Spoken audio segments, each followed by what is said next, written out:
Hi students, this is Sunil. Students me exam preparation అన్ని కూడా చాలా బాగా అయింది అనుకుంటున్నాను. మా వీడియోస్ కూడా మీకు చాలా వరకు హెల్ప్ అయింది అనుకుంటున్నాము. అవి మీకు మీ కాన్ఫిడెన్స్ లెవెల్ని బూస్ట్ చేయడానికి మీరు కరెక్ట్ స్ట్రాటజీ ఫాలో అవ్వడానికి మా వీడియోస్ మీకు చాలా హెల్ప్ అయింది అనుకుంటున్నాము. సో ఈరోజు మనం డిస్కస్ చేసే పాయింట్ ఏంటంటే చాలా ఇంపార్టెంట్ పాయింట్ ఏంటంటే ఎగ్జామినేషన్ సెంటర్లో మీ బిహేవియర్ ఏ విధంగా ఉండాలి, క్వశ్చన్ పేపర్ని ఏ విధంగా హ్యాండిల్ చేయాలి, మనం వచ్చిన ఎప్పుడు అటెంప్ట్ చేయాలి, రానివి ఎలా ట్రీట్ చేయాలి, ఆన్సర్ని ఎలా గెస్ చేయాలి, ఏ సబ్జెక్ట్స్ ముందు స్టార్ట్ చేయాలి అన్న డీటెయిల్స్ బ్రీఫ్గా ఈ వీడియోలో మీకు అందించబోతున్నాము. సో మనం ఎగ్జామినేషన్ సెంటర్కి అనుకున్నట్టుగానే 1 అవర్ ముందు వెళ్ళాలి అండ్ చాలా రిలాక్స్గా ఉండాలి.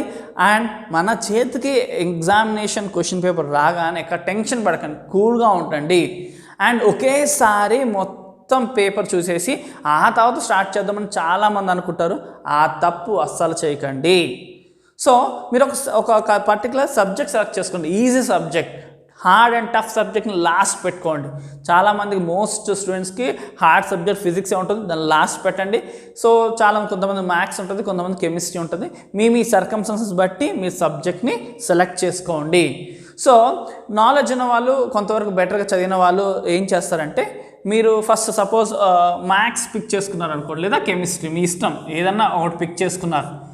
మీరేం చేస్తారంటే ఆర్డర్గా ఫస్ట్ మీ నాలెడ్జ్ని వాడి, మీ నాలెడ్జ్ని యూజ్ చేసి క్వశ్చన్స్కి ఆన్సర్స్ ఆప్షన్స్ సెలెక్ట్ చేసుకుంటూ రండి. వన్స్ ఈ ప్రోగ్రామ్ అయిపోయిన తర్వాత అప్పుడు గెస్ వర్క్ స్టార్ట్ చేయండి, అంతేకాని ముందే గెస్ వర్క్ స్టార్ట్ చేయకండి. సో ఫస్ట్ ఏంటి, మీ నాలెడ్జ్ని యూజ్ చేసుకుని, మీ బ్రెయిన్ని యూజ్ చేసుకుని, మీరు అంతకుముందు చదివిన ఆ నాలెడ్జ్ పవర్ని యూజ్ చేసుకుని ఫస్ట్ సాల్వ్ చేసుకుంటూ రండి. సో మీ సర్కమ్స్టాన్స్ అంటే ఫస్టే మ్యాథ్స్, కెమిస్ట్రీ, ఫిజిక్స్ కంప్లీట్ చేసుకుని ఆ తర్వాత గెస్ వర్క్ స్టార్ట్ చేసుకున్నా పర్లేదు. సబ్జెక్ట్ వైజ్ లేదా ఓన్లీ మ్యాథ్స్ మాత్రమే మీరు నాలెడ్జ్తో గెస్ చేసి పెట్టిన తర్వాత ఆ తర్వాత గెస్ వర్క్స్ చేసినా పర్లేదు. ఈ రెండిట్లో ఏది చేసినా పర్లేదు. మీ సర్కమ్స్టాన్సెస్, మీ మైండ్ సెట్ బట్టి మీరు ఒకటి సెలెక్ట్ చేసుకోండి. ఫస్ట్ ఏం చేయాలి, మ్యాథ్స్ తీసుకోండి, నాలెడ్జ్ వైజ్గా సాల్వ్ చేసుకోండి. బ్యాలెన్స్ ఏవైతే ఉన్నాయో గెస్ వర్క్ స్టార్ట్ చేయండి. అంతేకాని నాలెడ్జ్ ఒక 3 సమ్స్ నాలెడ్జ్ వైజ్గా, మీ యొక్క అంతకుముందు ప్రిపరేషన్ నాలెడ్జ్ వైజ్గా అండ్ ఒక 2 ఏమో గెస్ చేసి అలా పెట్టకండి. సో ఫస్ట్ నాలెడ్జ్ ద్వారా మీరు మొత్తం ఆప్షన్స్ పెట్టేసుకుని వచ్చేసేయండి. ఆ తర్వాత మీ గెస్ వర్క్, మీకంటూ అయిన పర్సనల్ ట్రిక్స్ ఉండొచ్చు, మన ఛానల్ ద్వారా అయిన ట్రిక్స్ ఉండొచ్చు, అవి స్టార్ట్ చేయండి. అండ్ ఇంకోటి, బిలో యావరేజ్ జాగ్రత్త. చాలామంది అడుగుతున్న డౌట్ ఏంటంటే, ఒకేసారి మేము 40 A's 40 B's 40 C's 40 D's పెట్టచ్చా అనేసి, లేదా 160కి ఒకటే ఆప్షన్ పెట్టచ్చా అనేసి, ఈ 2 పనులలో ఏ పని చేయకండి.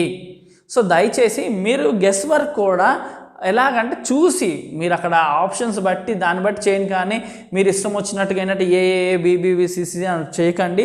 అది చాలా మిస్టేక్ అవుతుంది. 160 మీరు ఒకే ఆప్షన్ పెడితే ఇన్వాలిడ్ అయ్యే ఛాన్స్ కూడా ఉంది.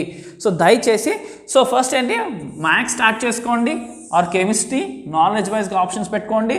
ఆ తర్వాత గెస్ వర్క్ మీ ట్రిక్స్ వైజ్గా చేసుకోండి. ఆ తర్వాత కెమిస్ట్రీ స్టార్ట్ చేసుకోండి, మీ నాలెడ్జ్ వైజ్గా పెట్టేసుకున్న తర్వాత గెస్ వర్క్ స్టార్ట్ చేయండి. ఇక లాస్ట్ ఫిజిక్స్కి ఇవ్వండి, మీ నాలెడ్జ్ వైజ్గా వచ్చిన కొద్ది గొప్ప ఆప్షన్స్ పెట్టుకోండి. ఆ తర్వాత గెస్ వర్క్ స్టార్ట్ చేసుకోండి. సో ఇలా చేయడం వల్ల ఏంటంటే, నాలెడ్జ్ అన్నప్పుడు మీ బ్రెయిన్ చాలా ఫిట్గా ఉంటుంది. ఆ కండిషన్స్ వేరు, గెస్ చేసేటప్పుడు ఈ కండిషన్స్ వేరు. సో ఈ 2 కండిషన్స్ క్లమ్స్ చేయడం వల్ల ఏమవుతుందంటే, మీరు మీ అంతకుముందు ప్రిపరేషన్స్ వల్ల తెలిసిన నాలెడ్జ్ పాయింట్ ఉంటుంది చూడండి, అది మీరు అప్ టు ది మార్క్ అందించుకోలేరు, గెస్ చేయడం స్టార్ట్ చేస్తారు. సో అలాంటి పొరపాటు జరగకుండా ఉండడానికి ఈ వర్షన్ని మీరు ఫాలో అవ్వండి, చాలా రిలాక్స్గా చేసుకోండి. అండ్ ఒకసారి మీరు విత్ ఇన్ టైం అయిపోయిన తర్వాత ఎప్పుడు వెళ్ళిపోదాం ఎగ్జామినేషన్ సెంటర్ కానీ కంగారుగా ఉండకండి. మీరేం చేస్తారంటే, మళ్ళీ రైట్ ఫ్రమ్ ది స్టార్టింగ్ మీరు గెస్ చేసుకుంది అది కరెక్ట్గానే ఉందా లేదా అని ఒక్కసారి క్రాస్ చెక్ చేసుకోండి. ఏమైనా ఆప్షన్స్ విడిచిపెట్టామా లేదా, ఒకటి పెట్టబోయి ఇంకోటి పెట్టామా అని ఒక్కసారి క్రాస్ చెక్ ప్రశాంతంగా చేసుకోండి. ఎందుకంటే ఇందులో వచ్చే ఒక్కో మార్క్ మీ లైఫ్ని మార్చబోతుంది. మీకు మంచి కాలేజ్లో మంచి సీట్ వస్తే కనుక మీ లైఫ్ ఒకలా ఉంటుంది. అలా కాకుండా మీ యొక్క వచ్చే ఆ సీట్లో కొంత కాంప్రమైజ్ జరిగితే కనుక మీ భవిష్యత్తు ఇంకోలా ఉంటుంది.